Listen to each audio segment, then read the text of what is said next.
Hello les gars et bienvenue sur cette nouvelle vidéo. Je suis trop contente de vous retrouver aujourd'hui pour une vidéo qui va en aider plusieurs, vraiment beaucoup d'entre vous je pense. Aujourd'hui on se retrouve pour une vidéo où je vais vous donner mes meilleurs conseils que moi j'ai pu m'appliquer depuis des années étant pratiquante de musculation, ayant été étudiante et en même temps créatrice de contenu et là étant à mon compte. Comment réussir à travailler son autodiscipline, à l'éduquer, à la... comment on dit? À la dompter, voilà. Comment dompter son autodiscipline. Je vais vous donner mes meilleurs tips pour toutes les personnes qui me disent mais comment t'arrives à aller à la salle, comment t'arrives à trouver la motivation pour aller au sport. Au-delà du fait que ça devienne un mode de vie, que ça devienne un besoin, que c'est ancré, que ce soit une habitude, au début ça peut toujours être compliqué. Même actuellement maintenant je vous avoue que des fois oui j'ai du mal à me donner des règles, à me bouger, à faire ce que je dois faire. Mais j'ai ces petits conseils que je me répète à moi-même et que je vais vous donner aujourd'hui pour vous aider à faire de même et à rester autodiscipliné sur le long terme et donc atteindre vos objectifs et être heureux. Et oui, on va commencer les amis par lire la définition de l'autodiscipline parce qu'on parle beaucoup de discipline mais l'autodiscipline et la discipline c'est pas la même chose. Je vais mettre mes petites lunettes d'intello, on va lire la définition. Discipline, règle de conduite commune aux membres d'un corps, d'une collectivité, obéissance à ses règles. Oh, un avion. Ah non, un oiseau. Tout va bien. Cette meuf n'a absolument pas envie de voyager, ça ne se voit pas. Discipline que s'impose un individu, un groupe sans intervention extérieure.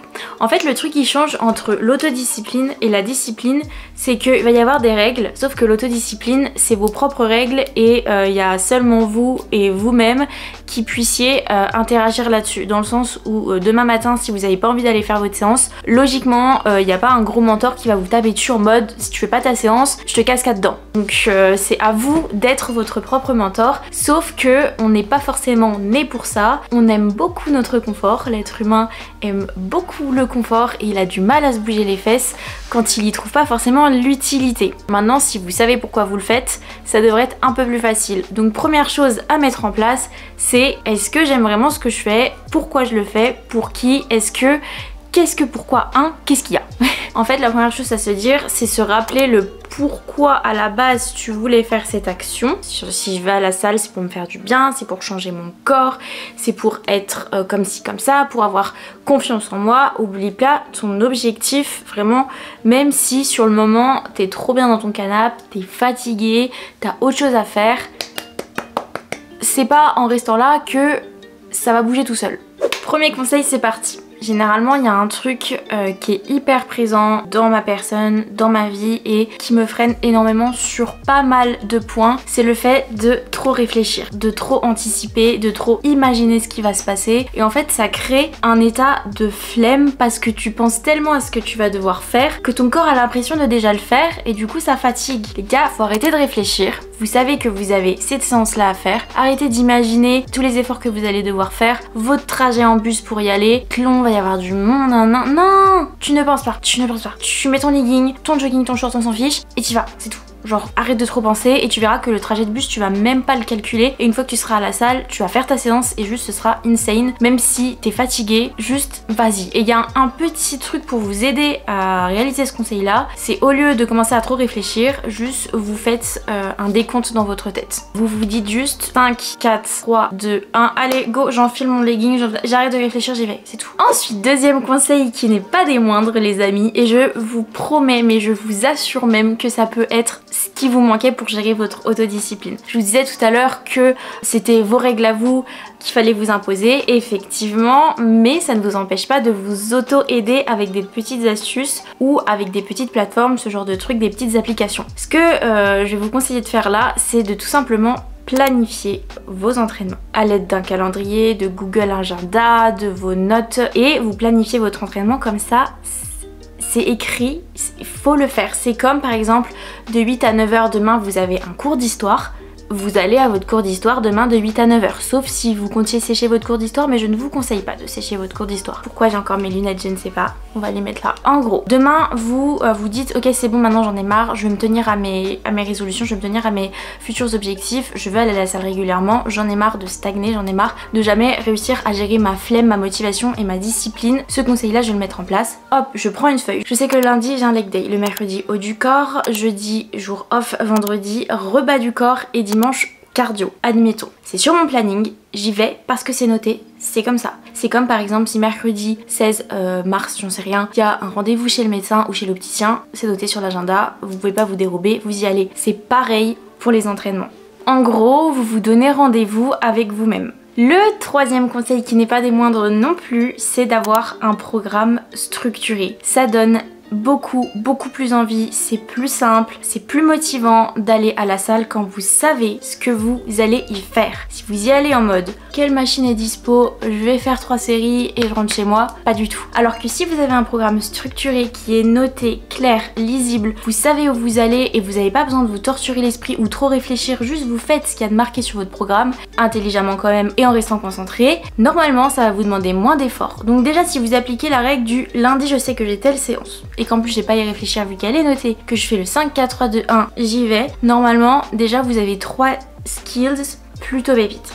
On est bon, jusque là on est bon. Les amis, si vous recherchez justement des programmes structurés, intelligemment construits qui va vous permettre de ne pas stagner, de ne pas trop réfléchir et d'avoir des résultats sur le long terme, sachez que je vous mets en barre d'infos mon application de training. C'est des nouveaux programmes qui sortent tous les mois, donc c'est Train-With-You, ce n'est pas moi qui écris les programmes. Pourquoi? Parce que je ne suis pas coach sportif certifié, mais je les réalise ces programmes là, je les fais à la salle, donc on va tous les faire en même temps, la communauté TWJ. Il y a des nouveaux programmes qui sortent tous les mois, vous avez aussi des recettes, un calculateur de calories, un calendrier justement pour planifier vos entraînements, des vidéos explicatives pour illustrer l'exercice avec des notes du coach si jamais il y a des petits conseils à donner. En plus de l'application, vous avez un kit de démarrage si vous êtes débutant ou pour apprendre des nouvelles choses sur les bases de la musculation. Si vous êtes un peu dans l'appréhension de la salle, ça peut vous aider à passer le cap. Vous avez aussi un livre KDLC pour vous apprendre un peu les bases de la nutrition saine. Et voilà, donc n'hésitez pas à checker le lien si jamais c'est quelque chose qui peut vous intéresser parce que tout ce que je vais vous citer là, c'est des choses que vous allez pouvoir retrouver dans l'app pour vous aider à garder cette autodiscipline. C'est un concept donc que j'ai créé avec mon ami Florian, coach certifié sportif, qui a lui-même plus de 900 coachés à son actif, satisfait de son travail.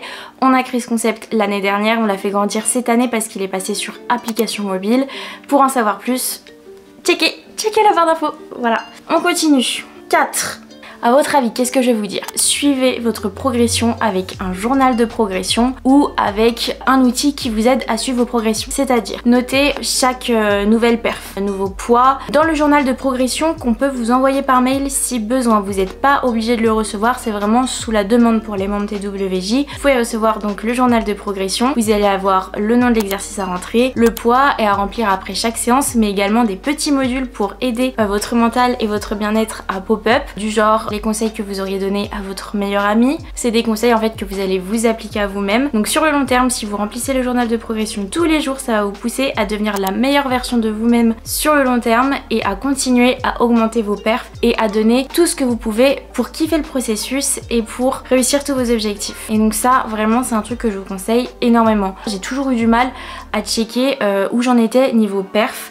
Par exemple, j'arrive souvent vers une machine et je me dis j'étais à 15 ou 20 kilos, j'étais à 25 ou à 30, je sais plus, et au final, bah tu progresses pas vraiment parce que si tu mets des poids inférieurs sur lesquels tu bossais la semaine dernière, c'est pas comme ça que tu vas augmenter tes charges du coup et c'est pas comme ça que tu vas garder en masse et que tu vas atteindre tes objectifs. Je vous conseille vraiment de checker tous vos progrès, ça peut se faire directement sur l'app TWJ, mais si vous voulez un en plus, ce que je vous disais, vous pouvez nous demander le journal de progression. Le 5e conseil, c'est quelque chose qu'il ne faut pas oublier. Vous n'allez pas à la salle pour ressembler à machin truc ou vous n'allez pas à la salle parce que en ce moment c'est un peu la mode d'aller à la salle, gym girl, fit girl. Si vous allez à la musculation, bien sûr je parle d'autodiscipline, donc ça touche à tous les sports, à tout ce que vous voulez dans votre vie, mais si vous faites ça, il faut que vous le fassiez pour vous et pas parce que lui il le fait donc tu veux le faire parce que lui il le fait, ou parce que c'est à la mode de le faire, ou parce que si tu le fais tu seras plus validé par personne X ou Y. Pas du tout. Voilà, ça juste n'oubliez pas. Tout le monde ne fait pas forcément du sport, tout le monde ne fait pas forcément de la musculation, tout le monde n'ouvre pas forcément son business ou fait des études incroyables. Pas du tout. Faites ce qui vous fait kiffer vous, mais faites-le bien et faites-le jusqu'au bout tout en kiffant le processus, mais faites-le pour vous. 6e conseil, petite phrase qui peut vous aider. Alors ça je l'ai reprise du coach TWJ, donc Florian. Florian a émis dans un de ses derniers reels un truc en fait qui est vraiment archi bête. Vous allez voir, c'est archi bête, mais je vous jure que ça fait sens depuis qu'il l'a dit. Des fois je me retrouve à vouloir faire des trucs et je les fais pas. Je me dis repense à la phrase de Flo, repense à la phrase de Flo. Et la phrase de Flo c'est: je fais ce que j'ai dit que j'allais faire. Je fais ce que j'ai dit que j'allais faire. Je fais ce que j'ai dit que j'allais faire. Demain j'ai envie de faire une recette d'omelette aux champignons avec de l'estragon. Demain devant mon frigo, oh ça me fait chiant en fait, je vais me faire des pâtes. Je fais ce que j'ai dit que j'allais faire. Je fais mon omelette aux champignons. Voilà, c'est tout. Des fois, ce genre de petites phrases un peu motivation toute bête, je vous jure que quand vous la répétez dans vos têtes, vous dites mais oui, mais en fait non, mais c'est con, mais oui, je vais le faire, je vais le faire. 7e conseil, se créer l'habitude autour de ça. C'est tout bête, mais généralement, une fois que c'est ancré dans votre habitude, dans votre mode de vie, on va même pas forcément parler d'autodiscipline, mais plus tout simplement d'habitude. Je vous dis ça pour vous rassurer dans le sens où, oui, je suis consciente, on en est tous conscients, au début ça va être compliqué. Si vous mettez en place tous les petits conseils que je viens de vous donner pour travailler sur votre discipline, sur votre autodiscipline, normalement, au bout de quelques semaines, on va passer au step supérieur, c'est-à-dire que ça va vite se construire autour d'une habitude. Cette habitude-là va falloir continuer à la travailler dans le temps, mais ça sera quand même plus simple une fois que ce sera une habitude. Après, les habitudes, ça se lâche hyper facilement. C'est pour ça que je vous dis qu'il va falloir continuer à la travailler, cette habitude-là. Il suffit de 1 ou 2 semaines tout d'un coup sans sport pour que votre vie d'avant reprenne le dessus. Mais ça sera quand même ancré en vous. Donc, à partir du moment où ça va devenir une habitude, ça sera plus simple. Donc juste pour vous rassurer, mettez-vous en tête que cet objectif-là, cette chose-là que vous voulez mettre en place, aka aller à la salle par exemple, vous voulez justement que ça devienne plus simple pour vous d'y aller. Donc partez sur cet objectif avec en tête le fait que vous vouliez que ça devienne une habitude. Si vous mettez déjà ça dans votre esprit, ça va potentiellement finir par être une habitude. Par exemple, j'ai envie de faire des étirements tous les matins, ou j'ai envie de me mettre à lire, je veux absolument que ça devienne une habitude. Limite tu checkes, tu vois, tous les jours sur un calendrier, je l'ai fait aujourd'hui, je l'ai fait aujourd'hui, je l'ai fait aujourd'hui. J'ai même plus besoin de le checker parce qu'en fait maintenant ça devient une habitude. Juste dis-toi que tu veux que ça devienne une habitude. Alors, le 8e conseil que j'ai à vous donner, et qui n'est pas des moindres, j'enlève mes lunettes, ne vous surentraînez pas. Ne soyez pas dans l'excès de toute activité. Pourquoi? Parce que l'excès de toute activité va vous épuiser, que ce soit moralement ou physiquement, ça va vous dégoûter en fait. Donc si vous kiffez vraiment le truc, si ça vous tient à cœur et si vous voulez faire les choses intelligemment, il faut que vous répartissiez bien cette chose sur votre emploi du temps, d'où l'importance d'avoir un calendrier que je vous ai donné dans le conseil numéro 2. Le 9e conseil, il est trop important aussi. Je vous dis ça pour tous les conseils, mais le 9e conseil, c'est un truc que j'arrive pas encore à m'appliquer, et si je le dis en vidéo, c'est aussi pour m'aider à le faire. Vous savez que dès que je vous donne des conseils, généralement c'est soit des choses que moi j'ai appris et qui m'ont aidé, ou soit des trucs que j'ai compris qu'il fallait que je mette aussi en place sur moi, que j'avais du mal à le faire. Si je vous en parle, c'est pour qu'on s'aide un peu tous ensemble. C'est vous parler positif. Moi j'ai souvent tendance à plus me faire du mal dans mes propos pour me bouger, en mode vas-y, si tu le fais pas t'es une grosse si tu réussis pas ta séance t'y arriveras jamais, si je fais cette séance ça va me tuer, je vais être fatiguée demain. Il faut arrêter de se parler comme ça et il faut plus voir les choses autrement. Même si cette séance n'a pas été incroyable, les perfs n'ont pas été bonnes, j'y suis quand même allée, j'ai fait ce que je pouvais, je suis fière de moi, de m'être bougée, je suis en train de me créer une habitude. Cette séance va me faire du bien, je sais qu'à chaque fois que je fais du sport, ça me remplit de bonheur. Au lieu de vous dire ça va me fatiguer, je vais être crevée et demain je vais pas assurer. Pas du tout. Non, c'est voir le côté positif de cette chose. Sinon pourquoi vous le faites ? Clairement. Et c'est super important, je vous jure que ce que vous vous dites à vous, c'est la base de tout. Et le 10e conseil, les amis, je vous en ai déjà parlé tout à l'heure, mais c'est tout simplement de vous inscrire sur Train Me Ju. Alors oui, je force, mais c'est mon petit bébé et j'en suis super fière et c'est quelque chose d'ultra complet. Donc pour toutes les personnes qui veulent commencer la musculation ou qui en font déjà mais qui stagnent, qui savent pas trop où elles sont, qui veulent être encadrées mais qui n'ont pas les moyens de se payer un coach perso, c'est vraiment l'appli et le concept parfait pour vous parce que c'est vraiment des nouveaux programmes tous les mois, donc pas d'ennui, pas de stagnation. Ça peut être que évolutif et en plus vous pouvez suivre en même temps tout ce qui est point de vue nutrition pour atteindre la crème de la crème d'un point de vue objectif. Je vous en parle pas plus, je pense que vous avez compris le concept de Trainouiju, mais voilà, vraiment n'hésitez pas juste à aller checker pour plus d'informations, que ce soit le compte Insta ou la page de vente que je vous mets juste en barre d'infos. Et sinon j'attends vos retours avec impatience en commentaire de cette vidéo. N'hésitez pas à me dire si c'est un genre de contenu qui vous booste, qui vous aide, qui vous plaît, que j'en fasse plein d'autres. Et voilà, n'hésite pas non plus à me rejoindre du coup sur Instagram, JuliaECB, sur mon podcast également que je te mets en barre d'infos, et puis sur Trainouiju. Voilà, je pense que vous avez compris. J'espère que vous avez kiffé cette vidéo. N'hésite pas à t'abonner si ce n'est pas encore fait. Mets un pouce en l'air si tu es encore là, parce que c'est que t'as kiffé la vidéo, donc mets un pouce en l'air pour féliciter mon travail. Oui, je m'envoie des fleurs. Oui. Passe une très bonne semaine, n'hésite pas à travailler sur tous les petits conseils que je viens de te donner. Fais-moi un retour sur Instagram s'il faut. Je te fais de gros bisous. Bye bye. 1, 2, 3, jump!